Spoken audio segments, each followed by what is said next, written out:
സമാധാന നീക്കങ്ങളെല്ലാം വിഫലം. പശ്ചിമേഷ്യ യുദ്ധകലുഷിതം. ഹോർമുസിലെ ആക്രമണത്തിന് ഇറാന് അമേരിക്കയുടെ മറുപടി. ഇറാനിലെ റഡാർ മിസൈൽ കേന്ദ്രങ്ങൾക്ക് നേരെ ആക്രമണം. വെടിനിർത്തൽ കരാർ ലംഘനമെന്ന് ഇറാൻ.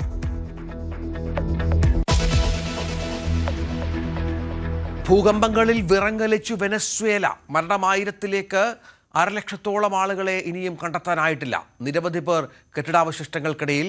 രക്ഷാപ്രവർത്തനം അതീവ ദുഷ്കരം.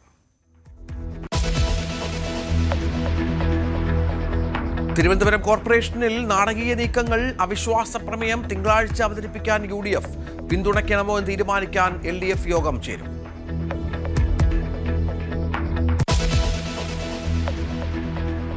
ടീം പ്രവേശന പരീക്ഷാ ഫലം ഇന്ന് പ്രഖ്യാപിക്കും. മന്ത്രി റോജി M. ജോൺ ഫലപ്രഖ്യാപനം നടത്തും.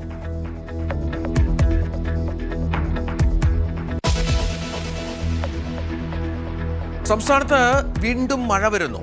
മലപ്പുറം മുതൽ കാസർഗോഡ് വരെ യെല്ലോ അലർട്ട്. ഞായറും തിങ്കളും വടക്കൻ ജില്ലകളിൽ അതിതീവ്ര മഴയ്ക്കു സാധ്യത.